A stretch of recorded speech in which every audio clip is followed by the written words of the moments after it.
Welcome to TNPS maths. நான் உங்கள் ஜெயபால். மாணவ அனைவருக்கும் வணக்கம். ஃபஸ்ட்டு ப்ராஃபிட் அண்ட் லாஸ் இந்த மாதிரி நம்ம எடுத்துட்டோம் அப்படின்னாவே மெயினாக ஒரு 5 வேர்டு நம்ம தெளிவாக தெரிஞ்சிருக்கணும்.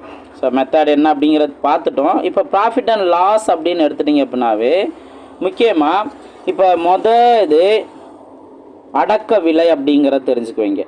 அடக்க விலை காஸ்ட் ப்ரைஸ்ன்னு சொல்கிறாங்கல்ல. ஸோ அடக்க விலை அப்படிங்கிற வார்த்தை என்ன அப்படிங்கிறத புரிஞ்சுக்கணும். அதாவது எவ்வளவுக்கு நம்ம வாங்கினோமோ அதை நம்ம காஸ்ட் ப்ரைஸ் நம்ம சொல்லுவோம். வாங்கிய விலைன்னு கூட அடக்க விலைன்னு சொல்லலாம், அல்லது வாங்கிய விலை அப்படின்னு கூட சொல்லலாம். வாங்கிய விலை அப்படின்னு சொல்லலாம். இதில் இன்னொரு விஷயம் என்ன அப்படின்னா, நம்ம எக்ஸ்ட்ரா செலவு பண்ணியிருப்போம். அந்த எக்ஸ்ட்ரா செலவு பண்ணுறதையும் இந்த அடக்க விலைக்குள்ளேயே நம்ம சேர்த்துக்கணும். ஓகே, கூடுதல் செலவு அது தியேட்டிக்கல் பாயிண்ட்லேயே தெளிவாக சொல்லுவாங்க. அப்போ அடக்க விலைங்கிற வார்த்தை வரும், அல்லது வாங்கிய விலைன்னு வார்த்தை வரும். அதை நம்ம காஸ்ட் ப்ரைஸ்னு எடுத்துக்கணும். அடுத்து 2வது வார்த்தை விற்ற விலை. விற்ற விலை செல்லிங் ப்ரைஸ் அப்படின்னு இருக்கும். ஓகேங்களா? ஸோ செல்லிங் ப்ரைஸ் அப்படின்னு இருக்கும். சிபிஎஸ்பி அப்படின்னு கூட ஷார்ட்டாக சொல்லிக்குவாங்க. அப்போ விற்ற விலை எவ்வளவுக்கு நம்ம விற்றமோ அதான் விற்ற விலை அப்படின்னு சொல்லுவாங்க. ஓகே, எவ்வளவுக்கு நம்ம வாங்கினோமோ அதை அடக்க விலைன்னு சொல்லுவாங்க, வாங்கிய விலைன்னு சொல்லுவாங்க. அல்லது எக்ஸ்ட்ரா செலவு வாங்கினது ஒரு குறிப்பிட்ட அமௌண்ட்டும் ப்ளஸ் எக்ஸ்ட்ரா நம்ம செலவு பண்ணியிருப்போம்ல, அதெல்லாம் சேர்த்ததை அடக்க விலைங்கிறது கூட வச்சுக்குவாங்க. ஓகேவா?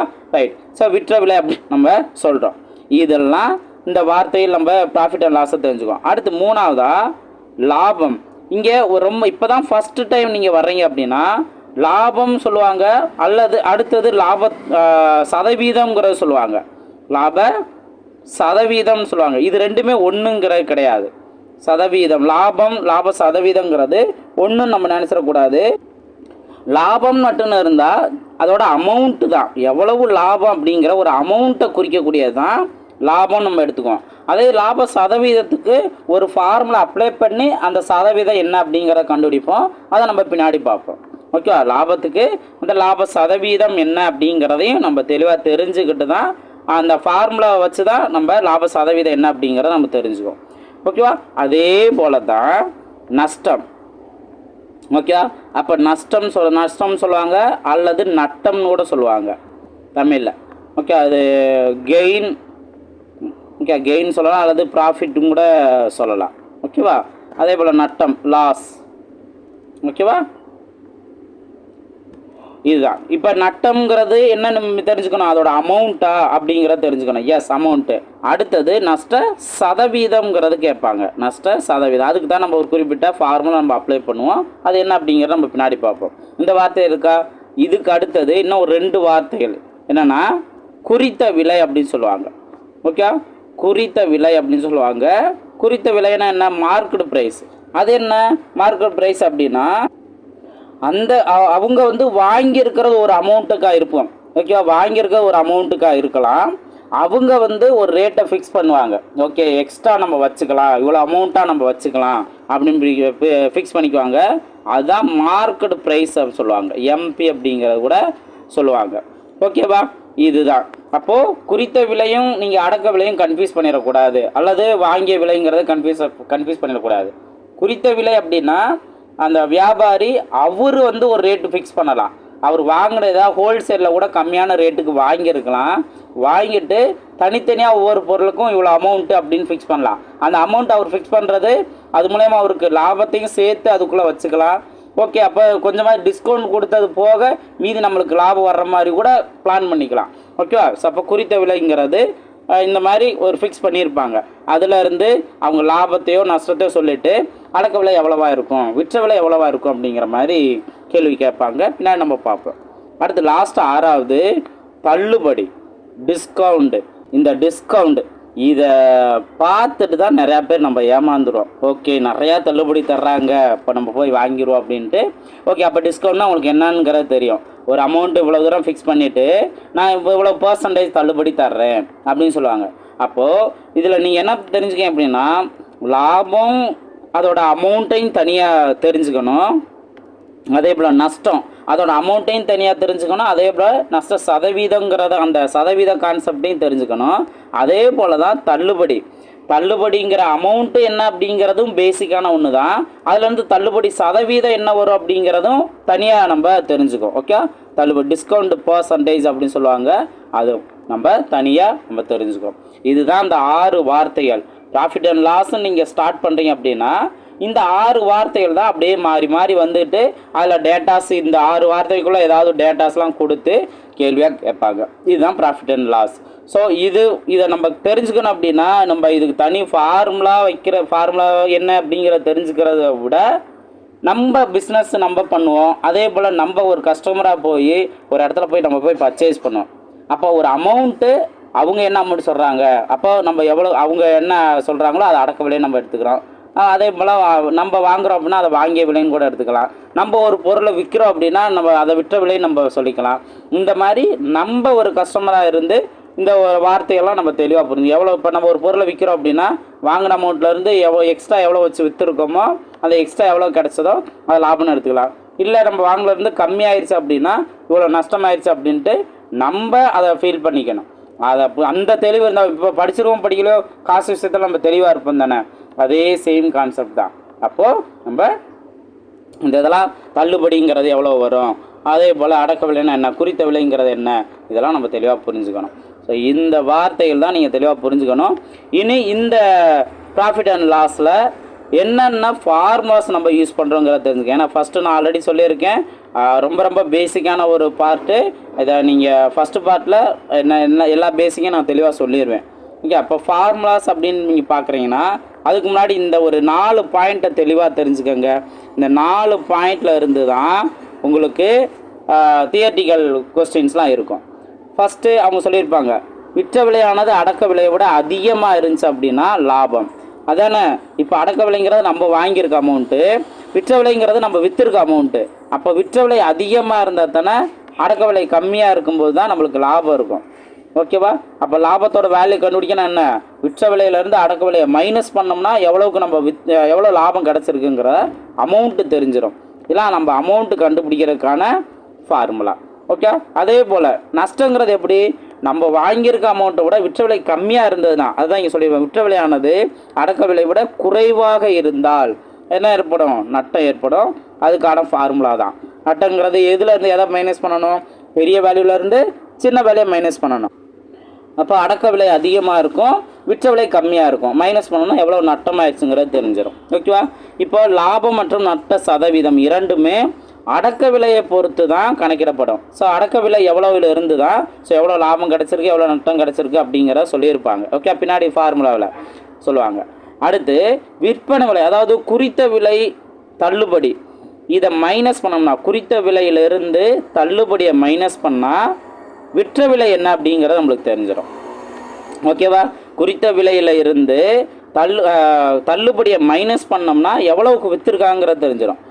இதே கான்செப்டில் இந்த ஃபார்முலா எப்படி மாடிஃபை பண்ணலாம், தள்ளுபடி எவ்வளவுங்கிற அமௌண்ட்டு தெரிஞ்சுக்கணும் அப்படின்னா, தள்ளுபடியோட அமௌண்ட்டு தெரிஞ்சுக்கணும் அப்படின்னா என்ன பண்ணணும், குறித்த விலையிலிருந்து விற்பனை விலையை மைனஸ் பண்ணணும். ஓகே, குறித்த விலையிலேருந்து எவ்வளோ விற்றுருக்காங்க அப்படிங்கிறது தெரிஞ்சுன்னா டிஸ்கவுண்ட் பண்ணியிருக்க அமௌண்ட்டு தெரிஞ்சிடும். ஸோ இதுவும் அந்த 4வது பாயிண்ட் தான், 5வது பாயிண்ட்டு. இதை தெளிவாக தெரிஞ்சுக்கோங்க. இந்த 5 பாயிண்ட் தெரிஞ்சது அப்படின்னாவே பின்னாடி உங்களுக்கு தியரிட்டிக்கல் பாயிண்ட்ஸும் தெளிவாக புரிஞ்சிடும். ஸோ இந்த தியரிட்டிக்கல் பாயிண்ட்டை ஃபஸ்ட்டு நம்ம பார்த்துடலாமா, அதுக்கப்புறம் ஃபார்முலாஸ் அகைன் நம்ம பார்க்கலாமா. இங்கே பாருங்கள், தியரிட்டிக்கல் பாயிண்ட்ஸ் இந்த 5 பாயிண்ட் தெரிஞ்சது அப்படின்னா போதும். ஸோ இதவே உங்களுக்கு இங்கிலீஷ்லேயே சொல்லியிருப்பாங்க. ஓகேவா? ஸோ அப்போ ப்ராஃபிட் ஆர் கெயின்ங்கிறத எதுலேருந்து எதை மைனஸ் பண்ணுறோம், செல்லிங் ப்ரைஸ்லேருந்து காஸ்ட் ப்ரைஸு. அதே போல் லாஸ் அப்படின்னா காஸ்ட் ப்ரைஸ்லேருந்து செல்லிங் ப்ரைஸை மைனஸ் பண்ணணும். ஓகே, அதே இது செல்லிங் ப்ரைஸ் எப்படி கண்டுபிடிக்கலாம், மார்க் ப்ரைஸ்லேருந்து டிஸ்கவுண்ட்டை மைனஸ் பண்ணோம்னா நம்மளுக்கு செல்லிங் ப்ரைஸ் கிடைக்கும். ஸோ இந்த மாதிரி சொல்லியிருப்பாங்க. ஓகே, இப்போ இதை வச்சு என்ன தியரிட்டிக்கல் கொஸ்டின் இருக்குங்கிறத பாருங்கள். ரொம்ப சேமானதான். இந்த 5 பாயிண்டில் தான் அப்படியே மாற்றி மாற்றி கேள்வி வைப்பாங்க. லாபம் அல்லது நஷ்ட சதவீதம் எப்போதும் எதன் மேல் கணக்கிடப்படுகிறது, லாபம் அல்லது நஷ்ட சதவீதம் இப்போ தான் நம்ம பார்த்தோம், எதன் மேல், அடக்க விலையின் மேல் கணக்கிடப்படும். ஓகேவா? ஸோ காஸ்ட் ப்ரைஸ் என்னவோ அதில் தான் கெயின் பர்சன்டேஜும் லாஸ் பர்சன்டேஜும் கணக்கிடுவாங்க. அடுத்து 2வது கூடுதல் செலவு எப்பவும் எதில் நம்ம சேர்ப்போம், கூடுதல் செலவுகள் எப்போதும் அடக்க விலையில் சேரும். கூடுதல் செலவுகள் எப்பயுமே எதில் சேர்ப்போம், அடக்க விலையில் தான் நம்ம சேர்ப்போம்.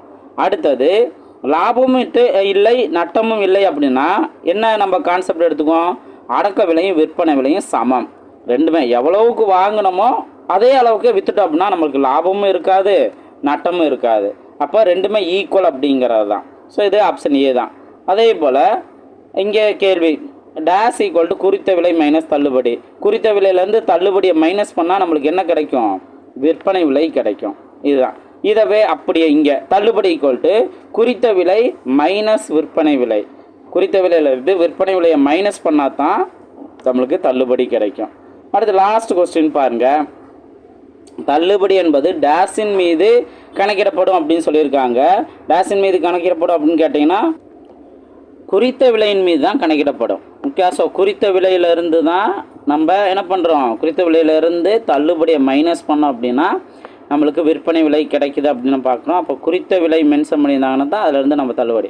அதே இது இன்னொரு விதத்தில்னா தள்ளுபடியோட பர்சன்டேஜ் நம்ம தெரிஞ்சுக்கணும் அப்படின்னா எவ்வளவு தள்ளுபடி அமௌண்ட்டு கீழே வந்து எவ்வளவு குறித்த விலை இருக்குது இன்ட்டு 100 நம்ம போட்டோம் அப்படின்னா தான் நம்மளுக்கு தள்ளுபடியோட சதவீதம் கிடைக்கிது. அப்போது குறித்த விலையை பேஸ் பண்ணி தான் வந்து நம்ம என்ன பண்ணுறோம்? தள்ளுபடிங்கிறதை நோட் பண்ணுறோம். ஸோ அப்போ இதுக்கான ஆன்சர் ஆப்ஷன் ஏ தான். புரிஞ்சுக்கலாம். ஏன்னா இந்த இடத்துலலாம் வந்து நம்மளுக்கு மைல்டாக டவுட் வரும். ஏன்னா அப்படின்னா விற்பனை விலை வராதா அப்படிங்கிற மாதிரி டவுட் வரும்.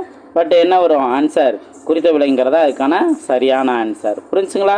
ரைட். ஸோ தியரிட்டிக்கல் கொஸ்டின்ங்கிறது இது தான். அதனால் தெளிவாக தெரிஞ்சுக்கோங்க.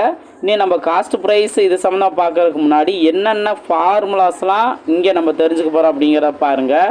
ஸோ ஃபார்முலாஸ் ரொம்ப ரொம்ப பேசிக்கானது தான். ஒன்ஸ் நீங்கள் ஒரு பாயிண்ட் புரிஞ்சுக்க அப்படின்னாவே போதும், அடுத்தடுத்து தெளிவாக புரிஞ்சிடும். இப்போது லாபம் என்ன நஷ்டம் என்ன அப்படிங்கிற அமௌண்ட்டு தேவை அப்படின்னா இந்த ஃபார்முலா அப்படிங்கிறத நம்ம பார்த்துருந்தோம். லாபம் அப்படின்னா விற்ற விலையிலேருந்து அடக்க விலையை மைனஸ் பண்ணணும். நட்டம் அப்படின்னா அடக்க விலையிலேருந்து விற்ற விலையை மைனஸ் பண்ணணும். அதே போல் விற்பனை விலையாக இருந்தால் குறித்த விலையிலேருந்து தள்ளுபடியை மைனஸ் பண்ணி பார்த்துருந்தோம். அதே இது லாபம் அல்லது நட்டம் சதவீதம் அப்படின்னு கேட்டாங்கன்னா இந்த ஃபார்முலா லாப சதவீதம் அப்படின்னா எவ்வளவு லாபம் அமௌண்ட்டோ அதை மேலே நோட் பண்ணணும். டிவைடில் என்ன பண்ணணும்? இதோட அடக்க விலை நோட் பண்ணணும் இன்ட்டு 100. ஓகே. ஸோ ப்ராஃபிட் என்ன அப்படிங்கிற அமௌண்ட்டு தெரியணும். டிவைடில் வந்து காஸ்ட் ப்ரைஸை நோட் பண்ணணும் இன்ட்டு 100. இதுதான் லாப சதவீதம் கண்டுபிடிக்கிறது. அதே இது நட்ட சதவீதம் கண்டுபிடிக்கிறதா எவ்வளோ அமௌண்ட்டு நட்டம் டிவைடட் பை அடக்க விலை இன்ட்டு 100. ஸோ இதுதான் நட்ட சதவீதம். அப்போது லாப சதவீதம் நட்ட சதவீதம் கேட்டாங்கன்னா இந்த ஃபார்முலாவை நம்ம ஃபாலோ பண்ணிக்கணும். இதிலேருந்து தான் அவங்க சொல்லியிருப்பாங்க இங்கே அடக்க விலை தானே. அப்போ அடக்க விலை பேஸ் பண்ணி தான் லாப சதவீதமும் நட்ட சதவீதமும் இருக்குது அப்படிங்கிற சொல்கிறான். ஸோ லாபம் மற்றும் நட்ட சதவீதம் இரண்டுமே அடக்க விலையை பொறுத்து இருக்குது அப்படிங்கிற தெரிஞ்சுக்கலாம். நெக்ஸ்ட்டு இப்போ என்ன டேட்டாலாம் கொடுப்பாங்கன்னா லாப சதவீதம் கொடுப்பாங்க. லாப சதவீதம் கொடுத்து அடக்க விலை கொடுத்து எவ்வளோ விற்பனை விலைங்கிறத கேட்பாங்க. இதுக்கு நம்ம ஷார்ட்கட்லேயே ஆன்சர் கண்டுபிடிச்சிடலாம். இருந்தாலும் ஃபார்முலாவை நீங்கள் பார்த்து வைங்க. ஏன்னா ஒரு சில நேரத்தில் ஃபார்முலா கேள்வியாக கேட்குறாங்க. ஸோ அதுக்காக நல்லா தெளிவாக பார்த்துக்கோங்க. அப்போது விற்பனை விலை இந்த 2 டேட்டா கொடுத்து லாப சதவீதமும் அடக்க விலையும் கொடுத்து விற்பனை விலை கேட்டாங்கன்னா 100 + லாப சதவீதம் டிவைடட் பை 100 இன்ட்டு அடக்க விலை. இதுதான் விற்பனை விலை கண்டுபிடிக்கிறதுக்கானது. இதிலேயே லாபம் கொடுத்து விற்ற விலை கொடுத்து அடக்க விலை என்னன்னு கேள்வி வைப்பாங்க. அப்போ நீங்கள் இதே ஃபார்முலா அப்படியே மாடிஃபை பண்ணிக்கலாம். ஃபஸ்ட்டு மேக்ஸை பொறுத்த வரைக்கும் ஒரு ஃபார்முலா தெரிஞ்சிட்டிங்கன்னா அந்த ஒரு ஃபார்முலா மூலயமா என்னென்னலாம் வேறு வழிகளில் கண்டுபிடிக்கலாங்கிறத மாடிஃபை பண்ண தெரியணும். ஓகேவா? ஸோ அப்போ இங்கே பாருங்கள் அடக்க விலை இங்கே இருந்தது. அப்படியே அங்கே அடக்க விலை அப்படியே நோட் பண்ணிவிட்டு இந்த வேல்யூ எல்லாமே அப்படியே ஈக்குவல் இந்த சைடு தலையெல்லாம் மாறி இருக்கும். இப்போ 100 டிவைடில் இருந்தது இந்த சைடு வரும்போது மல்டிப்புளாக வந்திருக்கும். அடுத்து 100 + லாப சதவீதம் மல்டிப்புளாக இருந்தது இங்கிட்டு வரும்போது தலையெல்லாம் வந்திருக்கும். அவ்வளோதான். இன்ட்டு என்ன பண்ணுவோம்? விற்பனை விலையும் போடுவோம். ஸோ இதுதான். அப்போ ஒரு ஃபார்முலா நல்லா தெளிவாக தெரிஞ்சிட்டிங்கன்னா அழகாக ஆன்சர் கண்டுபிடிச்சலாம். ஆனால் இதில் ஃபார்முலாங்கிறதுல நான் ஷார்ட்கட்லேயே நான் சொல்லுவேன். நீங்கள் அதை பொறுமையாக பின்னாடி பார்க்கும்போது தெரியும். அடுத்தது விற்பனை விலை நட்ட சதவீதத்திலேருந்து கூட கேட்பாங்க. எவ்வளோ நட்டமானுச்சோ நட்ட சதவீதம் அடக்க விலை கொடுத்து விற்ற விலை என்னன்னு கேட்பாங்க. அப்போ 100லேருந்து என்ன பண்ணணும்? நட்ட சதவீதத்தை மைனஸ் பண்ணணும். மைனஸ் பண்ணி டிவைடில் 100 போட்டுக்க வேண்டியதான் இன்ட்டு அடக்க விலை. அப்போ லாபம் சொன்னால் 100லேருந்து ஆட் பண்ணிக்கணும். நட்டம் சொன்னால் 100லேருந்து மைனஸ் பண்ணிக்கணும். ஸோ இதுதான் இங்கே தெரிஞ்சுக்கிறது. இதவே அப்படியே மாடிஃபை பண்ணி அவங்க விற்பனை விலை நஷ்ட சதவீதமும் விற்பனை விலையும் கொடுத்து அடக்க விலை கேட்டாங்கன்னா இந்த மாதிரி நீங்கள் மாடிஃபை பண்ணிக்கலாம். ஓகேவா? ஸோ ஃபார்முலா தெரியாதவங்க ஒன்ஸ் இதை நல்லா வந்து அதை ஒரு தடவைக்கு 2 தடவை கூட பார்த்து கூட எழுதுங்க. கையில் எழுதும்போது தான் உங்களுக்கு அது கொஞ்சம் கொஞ்சமாக மைண்டில் நல்லா ஃபிக்ஸ் ஆகும். ஓகே, இதில் ஷார்ட்கட்டே இருக்குது. இந்த கொஸ்டினை நீங்கள் பின்னாடி பார்க்கும்போது என்ன மாதிரி இந்த ஃபார்முலாவை மாடிஃபை பண்ணுறோங்கிறது தெரியும். ஓகே, இப்போ இந்த ஃபார்முலா அதுக்கு அடுத்தது நல்லா கவனிங்க. இந்த இப்போ இங்கே உங்களுக்கு இங்கிலீஷ்லேயே இதுலேயே தெளிவாக கொடுத்துருப்பாங்க. ப்ராஃபிட் அண்ட் லாஸ்னால் என்ன பண்ணணும், லாஸ் பர்சன்டேஜ்னால் என்ன பண்ணணும், இது எல்லாமே செல்லிங் ப்ரைஸு கண்டுபிடிக்கிறது என்ன, இது எல்லாமே தெளிவாக தெரிஞ்சுக்கோங்க. ஸோ நான் சொல்லக்கூடியதில் அந்த வார்த்தையில் நீங்கள் புரிஞ்சுட்டாவே போதும். அடக்க விலை அப்படின்னா காஸ்ட் ப்ரைஸ், வாங்கிய விலை அப்படின்னாலும் காஸ்ட் ப்ரைஸ், அதே போல் விற்ற விலை அப்படின்னா செல்லிங் ப்ரைஸ். நெக்ஸ்ட்டு ப்ராஃபிட் லாஸுங்கிற போது லாபம் நட்டம் அப்படிங்கிறத தெரிஞ்சுட்டாவே போதும். இப்போ அடுத்த இந்த ஃபார்முலா பாருங்கள். இந்த ஃபார்முலா நல்லா கவனிக்கணும். எக்ஸ் பொருள்களின் அடக்க விலையானது ஒய் பொருள்களின் விற்பனை விலைக்கு சமம் எனில் லாப சதவீதம் என்ன, இந்த மாதிரி கேட்பாங்க. இதில் என்ன அப்படின்னா பொருளோட விலை அந்த அமௌண்ட்லாம் கொடுக்கவே மாட்டாங்க. எவ்வளவு அமௌண்ட்டு அந்த மாதிரிலாம் வந்துட்டு எதுவுமே கொடுக்கவே மாட்டாங்க. நீங்கள் தெரிஞ்சுக்க வேண்டியது என்ன அப்படின்னா அந்த பொருட்களோட எண்ணிக்கையை மட்டும் தான் கொடுப்பாங்க. இப்போ 5 பொருட்களோட அடக்க விலையானது 4 பொருட்களின் விற்பனை விலைக்கு சமம். அப்போது இங்கே வந்து அந்த என்ன கொடுக்கல, அமௌண்ட்டு கொடுக்கல, பொருளோட எண்ணிக்கையை மட்டும் எதுக்கு ஈக்குவல் அப்படிங்கிற மாதிரி சொல்லியிருப்பாங்க. அதை வச்சு தான் நீங்கள் இங்கேயே அப்ளை பண்ணுவீங்க. எக்ஸ் அப்படிங்கிறது அடக்க விலைக்கான பொருள், ஓகேவா? அப்போது 5 மைனஸ் ஒய்ங்கிறது விற்பனை விலைக்கான பொருள் 4 டிவைடட் பை நான் ஒய் தானே கொடுத்துருக்காங்க, ஸோ ஒய் இன்ட்டு 100, ஓகேவா? இப்போது நிறைய பேர் இந்த ஃபார்முலாவை பார்த்துட்டு என்னென்ன தவறாக புரிஞ்சுக்கிறாங்கன்னா, சார் நம்ம ஃபஸ்ட்டு இப்போ லாப சதவீதம் அப்படின்னா லாபம் டிவைடட் பை அடக்க விலை இன்ட்டு 100 இதுதானே சார் பார்த்துருக்கோம். அதாவது profit divide by cost price into 100 இதுதானே சார் பார்த்துருக்கோம். அப்போ டிவைடில் வந்து அடக்க விலை தானங்க சார் இங்கே வரணும். ஆனால் இங்கே என்னங்க சார் விற்பனை விலைக்கான பொருளை நீங்கள் போட்டிருக்கீங்க அப்படிங்கிற கேட்கலாம். ஸோ அதுதான் இந்த உள்ள கண்டிஷன் என்னென்னா, இந்த ஃபார்முலா அப்ளை பண்ணுறதுக்கு அமௌண்ட்டு கொடுக்காம பொருளோட எண்ணிக்கை கொடுப்பாங்க. எண்ணிக்கை கொடுத்தாங்கன்னா நீங்கள் இந்த மாதிரி தான் இதுக்கான ஆன்சர் கண்டுபிடிக்கணும். ஸோ நல்லா தெளிவாக பாருங்கள். இந்த மாதிரி கொஸ்டின் நீங்கள் பார்க்கும்போது தெளிவாக புரியும். அடுத்தது இந்த ஆர்டிகல்ஸ் அப்படிங்கிற மாதிரி கொடுத்துருப்பாங்க, ஓகே. ஸோ ஆர்டிகல்ஸ் கான்செப்டில் வர்றதுக்கு நீங்கள் இந்த ஃபார்முலா இதில் இன்னொரு பாயிண்ட் சொல்லியிருப்பாங்க பாருங்க. நீங்கள் இதில் கழிச்சு போட்டதில் மைனஸ் வந்தது அப்படின்னா என்ன நட்டம்னு எடுத்துக்கலாம், ப்ளஸ்ன்னு வந்துச்சு அப்படின்னா அதை லாபம்னு எடுத்துக்கலாம், ஓகேவா? இப்போ இது எப்போ நட்டம்ங்கிறது வரும், விற்பனை விலைக்கான பொருள் அடக்க விலைக்கான பொருளோட அதிகமாக இருந்துச்சுன்னா. இப்போ 4 பொருளோட அடக்க விலையானது 5 பொருள்களோட விற்பனை விலைக்கு சமம் அப்படின்னா இங்கே என்ன ஆகும், மைனஸ்ன்னு வரும். 4 மைனஸ் 5ங்கிற போது -1ன்னு வரும். அப்போ மைனஸ் வரும். அப்போ என்ன வரும், நட்டங்கிறத புரிஞ்சுக்கணும். இப்படி புரிஞ்சுக்கலாம். அல்லது லாஜிக்காக இப்போ 4 பொருளை வந்து 100 ரூபாய்க்கு வாங்கியிருப்பாங்க. 4 பொருளை 100 ரூபாய்க்கு வாங்கினதில் அந்த 100 ரூபாயை திரும்ப பெறணும் அப்படின்னா 5 பொருளை விற்றா தான் கிடைக்கும்னு சொல்கிறாங்க. அப்படின்னா நம்மளுக்கு அந்த ஒரு பொருள் நட்டம் தானே. ஸோ இந்த லாஜிக் புரிஞ்சுக்கணும், ஓகே. ப்ராஃபிட் லாஸுங்கிற போது ஆல்ரெடி நான் சொன்ன மாதிரி தான், நம்ம அதுக்குள்ளே நம்ம இருக்கணும். நம்மளோட காசு அங்கே போகுதா, நம்மளுக்கு லாபம் கிடைக்குதா, அதை நீங்கள் புரிஞ்சுக்கணும், ஓகே. இப்போ இந்த ஆர்டிக்கல் சம்மந்தமாக இந்த ஃபார்முலா யூஸ் பண்ணுறோன்னு தெரிஞ்சுக்கலாம். நெக்ஸ்ட்டு தொடர் பர்சன்டேஜ், அதாவது டிஃப்ரெண்ட் தொடர் தள்ளுபடின்னு இருக்குங்களா, 2 தொடர் தள்ளுபடின்னு இருந்துச்சு அப்படின்னா நீங்கள் இந்த ஃபார்முலா யூஸ் பண்ணுவீங்க. இதுக்கு இந்த குறித்த விலைங்கிறது கொடுத்துருந்தாங்கன்னா, குறித்த விலை 2 தள்ளுபடி பர்சன்டேஜ் கொடுத்து ஒரு குறித்த விலை கொடுத்து விற்பனை விலை கேட்டாங்கன்னா இந்த ஃபார்முலா நீங்கள் அப்ளை பண்ணலாம். ஆனால் நம்ம ஷார்ட்கட் மெத்தட்லேயே நம்ம பார்ப்போம். இருந்தாலும் இந்த ஃபார்முலாவை நீங்கள் நோட் பண்ணிக்கோங்க. என்ன கண்டிஷன், 2 தள்ளுபடி சதவீதமும் ஒரு குறித்த விலையும் கொடுத்துருந்தா இந்த ஃபார்முலா. அதே போல் 3 தொடர் தள்ளுபடியை கொடுக்குறாங்க அப்படின்னாலும் 3 தொடர் தள்ளுபடிக்கான சமமான ஒரே தள்ளுபடிக்கான சதவீதம் என்ன அப்படின்னு கேட்டிருக்காங்க, ஓகே. இந்த ஃபார்முலா எப்போ அப்ளை பண்ணணும், என்ன கண்டிஷன், 2% ஒரு குறித்த விலையும் கொடுத்தா. ஆனால் இங்கே பார்த்தீங்க அப்படின்னா கீழே பார்த்தீங்கன்னா 3 தனித்தனி தள்ளுபடி வேறு தள்ளுபடி கொடுத்துட்டு அதுக்கு நிகரான ஒரே தள்ளுபடி என்னன்னு கேட்பாங்க.